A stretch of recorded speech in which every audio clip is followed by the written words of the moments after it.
everyone. Good afternoon to you all. Welcome back to Wisconsin Weather Experts on this Thursday. Another sunshiny day here. Temperatures warming. It's going to be beautiful. It is. It's going to be a beautiful day. We're going to talk a lot about that sun. We're also going to talk a lot about the moon today because it's a big day with the lunar eclipse and the full warm moon. We've got a lot coming up, including a nice clip from a NASA expert about, some of the ways to view it and some of the benefits of viewing this versus a solar eclipse, all those kind of things.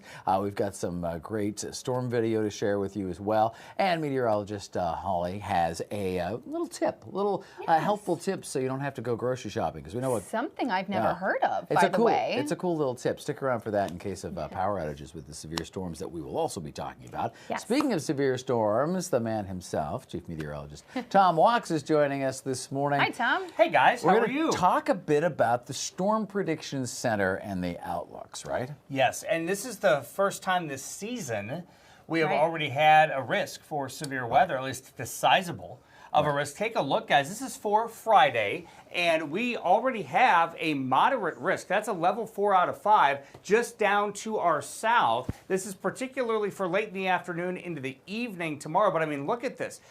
The marginal risk, so the lowest risk, is here in Wisconsin. But this goes all the way down to the Gulf Coast. And typically in the warmer months, you hear us talking about this. So the question is, what does this mean? Now, you'll notice as we zoom in here, there is a slight risk for severe thunderstorms from roughly Milwaukee to Beaver Dam and points to the south, and then a marginal or lower risk in places like West Bend, Port Washington, Sheboygan, and Fond du Lac. But what exactly does this mean? So let's talk about these different categories. Now, a lot of times we like to talk about these in terms of levels by number. The reason why is because, well, when we talk about slight, for example, it's terrible wording. And we've actually talked about this as broadcast meteorologists with the heads of the Storm Prediction Center that issue these outlooks. In fact, the head of the Storm Prediction Center, maybe not known too well here, he's a Wisconsin guy, great guy,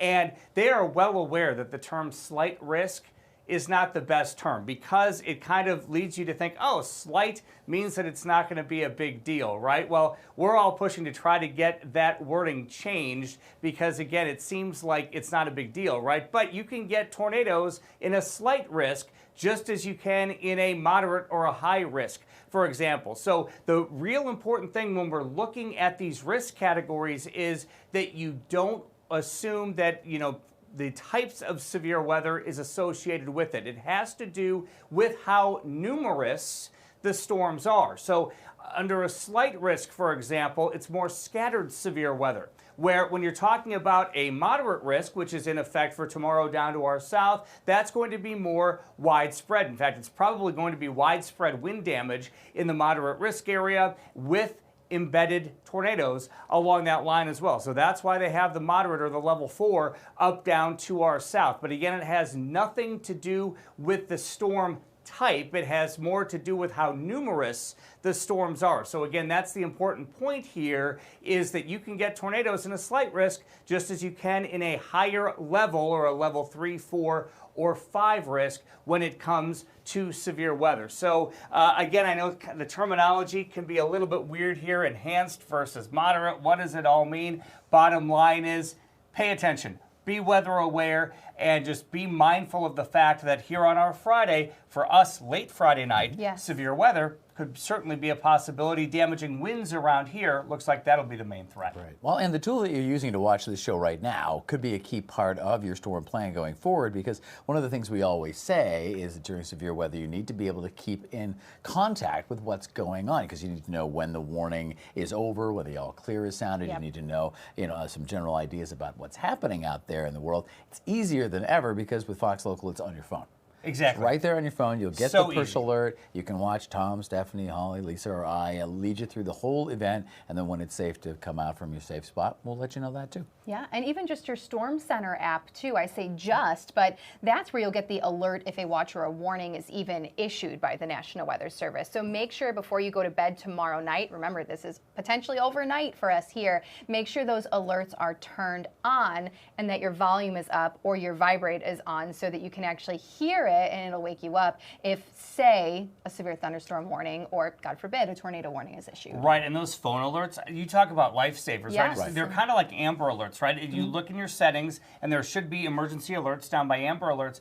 If those are turned on, we've heard from so many people that say it's a game changer because you can be anywhere, you get that alert, and now with Fox Local, you can just hit the Fox Local app, and boom, you get your weather information right there. We'll live and lead you through it. And also, I'd say with the Storm Center app, double check, because I've done this too, is that you have changed the setting to either follow me so that you're changing wherever you're at, or to where it is that you live. Because if you go on vacation and you set it to, Rhinelander, and then you come back here at home and you haven't put it back to Milwaukee, you won't be getting the push alerts. Correct. You'll be getting the push alerts for Rhinelander. All right, thank you, Tom. It is time to kind of shift focus here and talk about the big picture. Stephanie. Yes, as I advance our graphics real quick. Sorry about that. There's not a ton going on here locally today. It's going to be a really quiet day. Out west, though, there is still that atmospheric river bringing snow to high elevations out west, as well as rain and a lot of wind, and also critical fire danger, elevated fire risk in much of the central and southern plains today because of high wind warnings and wind advisories. We get in on the wind here locally tomorrow, and then especially on Saturday, and plus, again, that chance for some thunderstorms. But again, you can see all of those winter headlines out west, as well as the wind advisories pretty much all across every state off towards the west, but especially those higher elevations for some of that wintry weather. And then look at all of these reds, or excuse me, pinks, as well as browns and yellows. Those are indicating red flag warnings, high wind warnings, as well as high wind watches and wind advisories, which you can see actually extend into northern portions of Illinois. So we're kind of right there on the cutoff.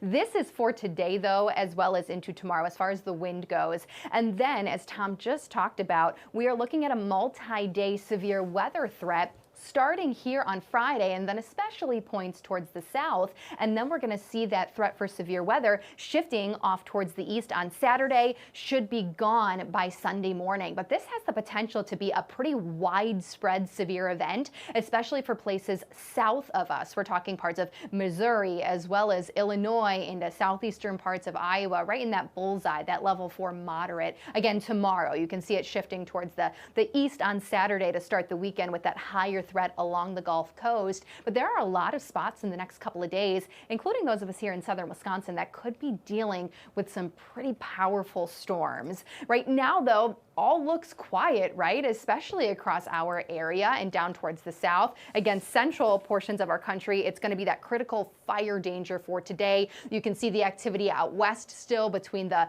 flooding rainfall, as well as the higher elevations, seeing some snow, and otherwise there's really not too much more going on across the Great Lakes region or the southeast. But that does change tomorrow. We will eventually see this system really coming together heading into Friday midday. You can start to see that spin here. This is early Friday evening. So starting, or at least initiation here, really right around that bullseye into parts of Iowa as well as western Missouri. And then you just see it taking that very typical comma shape with these mid-latitude cyclones, pushing its way up towards the north with some of the strongest storms likely just south of us into Illinois. But late Friday night, this is midnight, we'll still be on at least the northern edge of that line of storms here in southern Wisconsin. So we do still have that threat for, at the very least, some very strong wind as that line of storms moves through. Now notice how the severe weather, the strong part of this system, shifts off towards the east throughout the day Saturday. There will be some wintry weather and some rain likely north of us Saturday. We could still see a few spotty showers here or there throughout the day. And then right as this system is exiting Sunday morning, there's just the very slight chance temperatures drop in time for us to see a little bit of wintry mix out of this storm system. But our primary focus, at least here in southern Wisconsin, is going to be that late Friday night northern edge of that line of storms, potentially bringing in some very strong wind. And now I do say that strong straight line wind looks to be the primary threat in southern Wisconsin, but technically our other threats are still on the table here. So hail and even, a brief spin up within that line, not out of the question. So we will be very weather aware by Friday night. And just a reminder too, the difference between a watch and a warning, and we'll talk about this a lot more tomorrow too, I think, but remember, a watch is issued when conditions are favorable for severe weather. A warning is issued when it's actually happening, and you'll get that alert on your phone. You get to your safe spot and you heed that warning. Make sure besides your phone too, you know, if you have that weather radio, make sure it's ready to go. Do not rely on sirens if you are outdoors. Remember, this is overnight, so that's not really a thing anyways, but still, make sure you have all of those alerts ready in case we do end up having some severe weather late Friday night. Let's quickly go across the area here, starting with Madison. Enjoy your day today. Plenty of sunshine, high temperatures. Oh, I'm not sure why the background of that graphic changed on me. Probably making some of you a little hungry, but Green Bay looking pretty I'll good. take some. I think this was supposed to be the fish fry forecast, but Green Bay also looking really good. Maybe you'll head out for dinner tonight before the active weather, right? Wausau, upper 50s, good sunshine. La Crosse going to be a bit warmer with it being a bit off towards the west. Eau Claire, oh man, all of my graphics are failing on me today. Okay, well. This one works. Okay, there you go. Rhinelander, looking pretty good. I think I know what I'll be doing this afternoon, Rob. Yeah, now I want some fish fry, though, so that worked out pretty well. It was a very appetizing picture. You're just thinking ahead to tomorrow when everybody will be looking for a good fish fry. Now, we've been talking about severe weather here, and of course, California has been in the news for a lot lately with the fires. Now they're experiencing the impact of an atmospheric river system, and that is just dumping rain on the area. Some spots got about an inch of rain per hour, not an inch of rain total, an inch per hour. The risk was highest in the communities that, of course, were hit by the fires, the Palisades, Eaton fires, where there's almost no vegetation left, which creates some concerns. However, evacuation warnings were in place at one point for other burn areas as well. Just incredible. I'm sorry, I'm the just looking at all Sunset of these. Fire area, that's in Hollywood Hills, and also the Hearst Fire area, the potential to trigger mudslides and debris flows on March 12th and 13th. The city of Los Angeles is issuing evacuation warnings. There you go, a huge area impacted by that, obviously, and officials want the folks there, as we just said too, to have ways to stay weather aware and multiple ways to get weather alerts because of the, of course, drastic and intense conditions there. And as you were saying, looking at some of these pictures, it's just really breathtaking. Yeah, you can tell, this is the one I was looking at, just how easy a mudslide could happen in that area. So I think it just puts it into perspective for people who don't deal with stuff like this, especially, you know, us here locally. Yeah, and having the active vegetation like the growing, the root system, that holds the earth in place. And so when you have these massive events, or in some cases deforestation, if you go in and cut down a huge area of trees, it leads to these mudslides because the water just picks that earth up and moves it. I mean, an inch an hour is pretty powerful rainfall. Yeah, exactly. Some great video right there. So when we get back, we're going to talk a bit about the moon. The big lunar eclipse is coming up. We'll have more on that right after this. You're watching Wisconsin Weather Experts right here on Fox Local. All right, we're watching Wisconsin's Weather Experts right here on Fox Local. Welcome back to it. It's kind of an exciting night because if you're a stargazer at all, even the most amateur one, tonight's an easy night to see something pretty cool. It is. We're talking a lunar eclipse, a total lunar eclipse. And now we had all of the excitement last summer when we had the solar eclipse, and it was just stunning. So tonight a little different, but similar concept. It's just the moon, the Earth moving in between the sun and the moon, casting a shadow. Right, so let's take a look. There's a great animation here of how this actually works.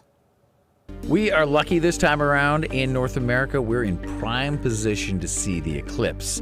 Let's show you what exactly happens here. So a lunar eclipse is when the Earth is between the sun and the moon. So after the full moon rises, it will drift into the shadow and gradually turn a reddish orange color. Now, during the eclipse, the moon moves through the center of the Earth's shadow. That's called the umbra. Totality happens when all of the moon is that color, and I think that's going to last for just a little bit over an hour for our area. All of North and South America are going to see this, and it's the first total lunar eclipse since 2022. All right, so this is happening on Pi Day this year, Friday, technically Pi Day. It's going to be, overnight, but still kind of exciting. And just a few other facts for you here. So it's called the blood moon lunar eclipse because of the orange and reddish color that it'll have during totality, and we'll go over those times here in just a bit. The eclipse will happen 3 days before its farthest point from Earth. So that's going to make it appear just a little smaller than average. As you just heard, the last lunar eclipse was back in 2022. The next one is March 3rd, 2026. And specific timing for you here. You can see it begins just before 11, and then totality. So that's pretty much the time that you will most likely want to be out. Totality, a little before, a little after. That's when you get the full blood moon. Yes. It really deepens up right around that moment. Yeah, that'll be about 1:26 to about 2:31, and you can see all of this ends at right around 5 o'clock this morning. It is also your rare opportunity to use the phrase or the word penumbra. Penumbra. Which is the outer edge of the Earth's shadow. That's not a word you can use a lot. No. Today's your day. It's a good one, though. To use that.